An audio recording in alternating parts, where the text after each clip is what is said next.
вечер, Атанаси. Слушилај се на мајка му, иначе денеска се фатени на дело.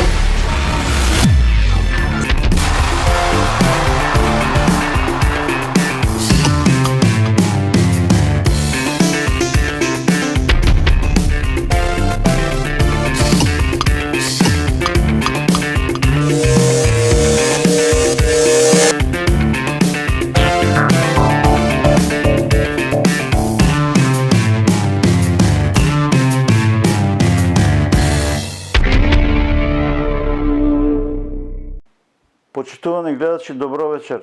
Емисија со Лесно Буревесник, последно издание во ова среќно-несреќна 2024, некои велат дека била и изборна. И јас велам дека само во мај имаше ден за гласање на кој гласавте во големо мнозинство за оваа коалиција која денеска имаме во извршна, во парламентарна и на председателска власт. 6 месеци помина, јас сум песимист, резултати нема. Огромни скандали уште на почетокот на оваа власт, уште во првите 100 дена, ги оставивме на раат да им поминат, да видиме што ќе направат. Направија два големи скандала. Третиот се надоврза минатата недела. Првиот скандал беше именувањето, и се уште е скандал, именувањето на Бојан Христоски за директор на АНБ. Прво со фалсификуван сертификат за незнаење на англиски јазик, набавен во Пловдив, Бугарија, а потоа се надоврза и неговата необразуваност, поточно фалсификат дипломата од Универзитетот Скопје, некогашен Универзитет за менеджмент и туризам, собственост на Аце Миленковски и Драган Даравелски. Се вклучи неделава и антикорупцијската комисија, која излезе со некакво дилетантско соопштение дека тие не се мешаат во тоа дали дипломата на Бојан Христоски од економскиот факултет на Универзитет Скопје е валидна или не е, туку дека нив ги интересира само што Државниот просветен инспекторат направил позитивен инспекцијски извештај. Државниот просветен инспекторат е посебна тема за која и деновиве и во следните денови ќе имате прилика и од мене, и од Буревесник, и од оваа емисија да дознавате, затоа што таму се нижат скандали на кои нема крај. Скандали кои допрва ќе излегуваат. Како и да е, Христијан Мицковски како премиер има тешка хипотека со именувањето на Бојан Христоски за директор на АНБ, на Агенцијата за национална небезбедност во Република Северна Македонија. Вториот скандал беше унгарскиот кредит, поточно кинеските пари позајмени на Унгарија, палиферувани во Македонија. Кредит со 500 милиона евра вредност. Се очекуваат некои наводни уште 500 во 2025 година. Скандал е затоа што дознавме дека на првите 500 милиона евра каматата оваа земја, поточно нас и вас, граѓаните, ќе не чини 360 милиона евра. Најголем дел од парите, поточно половината, ќе бидат распределени во бизнес заедницата, поточно ќе бидат насочени кон фирми блиски до ВМРО ДПМНЕ, секако оние фирми кои Христијан Мицковски ќе ги обележи како блиски до него. Добар дел од тие парите, тврдам, ќе завршат во негов джеб како провизија од сите тие сделки кои општините и ќе треба да ги сработат, бидејќи пола пари одат кон општините за некакви си проекти, ги викаат капитални, а пола ќе одат во бизнис заедницата, која ќе треба да возврати со провизија кон Христијан Мицкоски.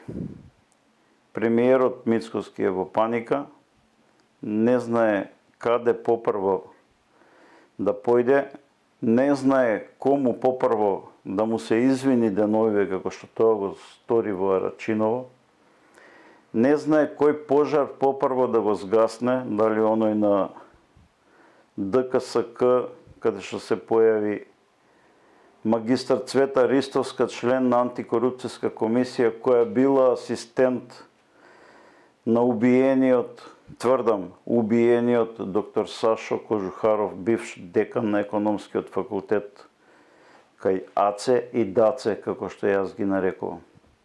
Значи, Христијан Мицкоски исправен пред тие два скандали, тешко дека лесно ќе помине новогодишната ноќ, божичните празници и тешко дека ќе почне со позитивна агенда да ја работи следната 2025 година. Се извинувам за овој песимизам, ама темелен е и на третиот скандал, а тоа е енергетскиот бизнис, кој му го има превземено, ама во 100% неговиот татко Иван Мицкоски. Заедно со негов бивш колега од техничкиот факултет, Благој Павлов од Нижеполе Битолско, двајцата веќе командуваат со комплетниот електроенергетски систем во Република Северна Македонија.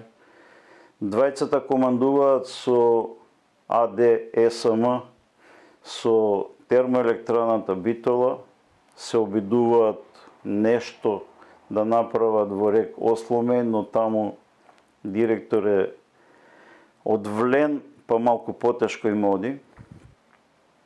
Но после хаваријата во термоблоковите, минатонеделната хаварија, кога престанаа со работа трите термоблока од рек Битола, се преминува на она што го правеа СДСМ со Васко Ковачевски на чело, а тоа е увоз на скапа струја во време кога напонот, кога потрошувачката е најголема од страна на граѓаните. Тоа значи сред зима, декември, јануари и февруари.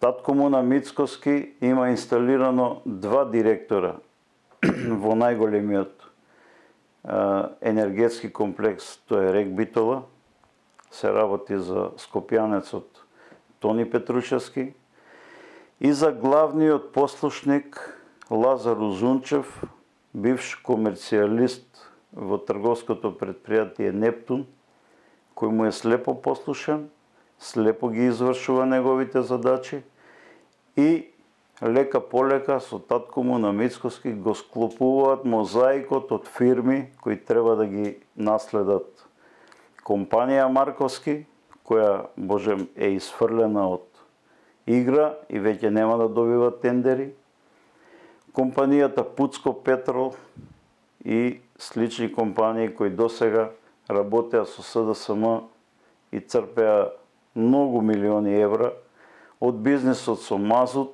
со јаглен, со адитиви, набавка за енергетскиот систем за АДСМ. Истовремено на Христијан Мицкоски му се наметнува уште еден голем проблем, а тоа е раскинувањето на договорот, на тендерот, што го доби наводно Сараевската енергопроект, Енергоинвест, се извинувам, значи фирма со познато име на бившите југословенски простори. Тоа е тендер за трафостаницата, се извинувам, кон Албанија, наместо 250 до 300 столбови поставени се за 4 години само 29. Далеководи, што е далеку под некое минимално ниво кое требало да биде сработено на мултимилионски тендер. Што ќе се случува со електроенергетскиот систем во Македонија, можете да претпоставите од ова мое излагање, можете да претпоставите и од сето она што го слушавме наназад 2 години, што го читавме од скоро сите медиуми кои се занимаваат со тоа, што ќе се случува допрва со луѓето кои ја задолжија, ја презадолжија државата, луѓе како Васко Ковачевски и компанија Марковски кои црпеле милиони евра од тендери, а не сработувале работа, можете да претпоставите бидејќи добар дел од тие луѓе или се во бегство, или се спремаат за бегство од државата, затоа што нашите граници се лесно пропусни, низ нашите граници лесно се поминува,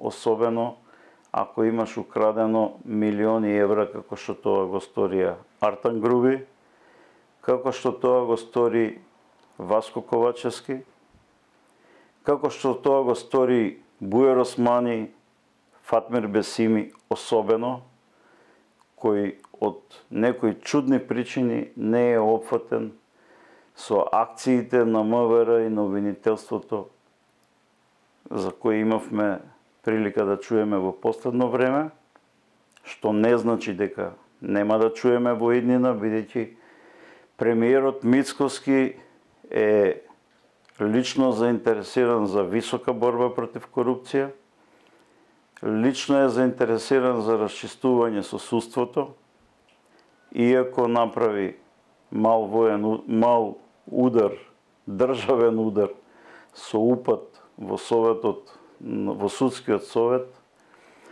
иако планира да го распушти комплетно и судскиот и советот на јавни обвинители, што значи дека 2025 година ќе биде година на чистки, година на расчистување со судии, со обвинители кои не му се послушни на Христијан Мицкоски и на ВМРО ДПМН.